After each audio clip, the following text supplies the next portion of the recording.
kita dalami nanti. Jamarden Sinaga, pria berusia 48 tahun, pelaku eksibisionis seksual yang melakukan tindakan asusila di dalam mobil, akhirnya ditangkap tim Reskrimsus Polres Metro Jakarta Selatan Minggu sore. Pelaku yang merupakan pengemudi taksi online ini ditangkap di rumahnya di kawasan Kranggan, Kota Bekasi, Jawa Barat. Dari hasil pemeriksaan polisi, pelaku memilih korban perempuan secara acak dan hanya untuk kepuasan pribadi. Usai diamankan, polisi juga melakukan pemeriksaan kejiwaan pelaku. Selain itu, polisi juga menyita sejumlah alat bukti seperti pakaian pelaku, telepon genggam, dan mobil yang digunakan pelaku saat beraksi. 18.30 yang ramai viral di medsos. Berdasarkan di medsos tersebut, pertama yang kita lakukan adalah kita melihat nomor kendaraannya, kemudian dari situ kita meminta datanya ke Ditlantas Polda Metro. Akhirnya diketahui identitas pemilik kendaraan dan alamat rumahnya. Kemudian Satreskrim mengecek keberadaan rumahnya, ternyata sudah pindah pemiliknya. Kemudian akhirnya diketahuilah di tersangka ini atau pelaku ini tinggalnya di Cipayung, Jakarta Timur. Tadi pagi, hari Minggu jam... Untuk mempertanggungjawabkan perbuatannya, pelaku dijerat Undang-Undang Pornografi dengan ancaman 10 tahun penjara. Walko Pandi, JAK TV. Ya, kalau kita baru saja menyaksikan tayangan tadi, Pak Isam dan juga Pak Ismar, kita sebenarnya mengapresiasi kepada pihak kepolisian begitu yang begitu cepat memproses ini dan akhirnya tertangkap begitu ya. Tapi kita lagi-lagi ke soal kriminal dan lainnya nih, Pak Hisyam. Ini sebenarnya pelaku ini memang sudah niat atau memang secara tidak sengaja karena iseng, berbuah iseng akhirnya ya jadi seperti ini. Bagaimana Pak Isam?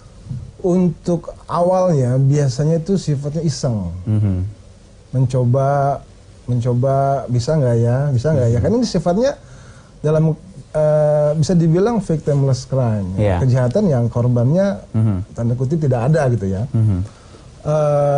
Ketika sekali dia bisa, maka dia ulangi lagi. Terus semakin dia berulang, level kepuasannya semakin tinggi kan. Mungkin pertama-tama dia sendiri di rumahnya atau di depan orang yang orang nggak lihat. Kemudian selanjutnya ya seperti ini, di dalam mobil yang ada penumpangnya seperti itu. Jadi yang harus polisi selidiki lebih jauh lagi, apakah ini yang pertama kali? Dugaan saya bukan. Dugaan saya ini nggak yang pertama kali. Karena kalau pertama kali udah terlampau berani gitu. Jadi ini apakah direncanakan? Sepertinya direncanakan kalau udah level seperti ini gitu. Baik, saya ke Pak Ismar. Pak Ismar, dalam pengungkapannya kepolisian ini dalam untuk pengecekan pertama melalui apa biasanya Pak? Plat kendaraan kah atau bagaimana hingga akhirnya bisa menelusuri identitas korban seperti apa, rumahnya di mana, begitu? Iya. Paling utama memang biasanya dari kendaraannya kan, ketahuan itu dari pemiliknya siapa gitu kan. Dari situ akhirnya dicek, kalau di kepolisian kan lebih lengkap, dia punya alat untuk itu.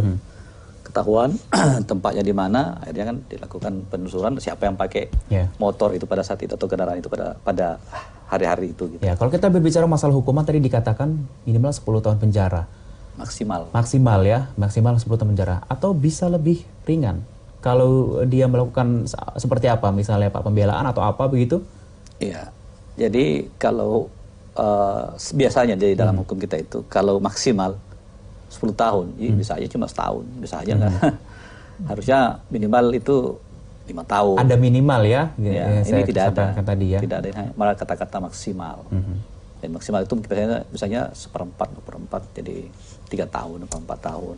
Yang seharusnya kalau ini menurut pandangan Pak Ismar sendiri, minimal berapa Pak? Untuk kejahatan seperti ini mungkin biar menjadi efek jera bagi para pelaku dan juga yang lain mungkin tidak mengikuti pola-pola seperti ini begitu. Ya, kalau saya secara pribadi harusnya seberat-beratnya karena apa ini betul-betul sangat melecehkan harkat martabat orang lain dan ini saya bisa dikategorikan bahwa membuat suatu keadaan tidak aman. Orang mau keluar rumah merasa ketakutan. Jadi terteror. Ini yang teror sebenarnya seperti ini, membuat resah begitu ya Pak ya? Membuat resah begitu. Sangat meresahkan ini. Sangat meresahkan. Kita aja sebagai orang tua itu khawatir terhadap anak-anak kita apabila keluar pergi sekolah atau bagaimana. Karena apa? Memang kejadiannya banyak seperti ini. Dan dan apa yang itu membuat kita merasa terteror gitu dan Merasa terteror, kondisi baik. seperti ini. Pak Izam, sebenarnya kalau pelaku sudah berani melakukan tindakan seperti ini, kalau dibiarkan dia bisa lebih nggak sih kira-kira Pak untuk bisa melakukan tindakan-tindakan yang lain? Kalau dia hanya ada dalam kategori eksibisionis ya, kemungkinan besar sih tidak ya. Tapi kalau dia sudah melampaui fase tersebut, ketika di kelompok di fase ini, wah kurang nih kepuasannya nih. Nah dia lebih dahsyat lagi, mungkin bisa melakukan pemerkosaan, mungkin bisa pemaksaan. Pertama diawali dengan pemaksaan dulu. Pemaksaan sudah pelan-pelan, lama mungkin penculikan, ditonton langsung, dipaksa untuk nonton. Karena kan sekarang penontonannya random aja gitu ya. Yeah. Kalau ada dia lakukan. Nah mungkin kalau seperti itu dia kurang puas nih, diculik orang, diikat, ditaruh untuk nonton langsung. Nah itu bisa ke fase seperti itu. Cuman yang harus mungkin sama-sama kita pahami juga, eksibisionis ini bukan cuma dilakukan oleh laki-laki, perempuan juga. Cuman, misalnya, saya nanya misalnya seperti apa begitu? Misalnya, ini masalahnya gini, masalahnya adalah dalam kategori menjijikan atau tidak. Itu sebenarnya. Kalau laki-laki melakukan hal seperti itu, masyarakat mempunyai persepsi ini menjijikan. Tapi kalau perempuan, tanda kutip ini indah gitu. ini normal sosial yang berbicara. Ya, jadi betul, ketika laki-laki keluar rumah berpakaian minim, wah orang gila nih. Tapi ketika perempuan berpakaian minim, ada yang nggak bilang orang gila? Ada pandangan-pandangan yang bisa orang lain juga menganggapnya berbeda begitu ya? Betul. Ya. Jadi ketika bicara eksibisionis, ketika bicara perilaku seperti ini, jangan cuma pada pihak laki-laki. Ini saya bukannya gender ya, tapi bicara tataran normatif bahwa bukan cuma laki-laki yang berperilaku seperti itu.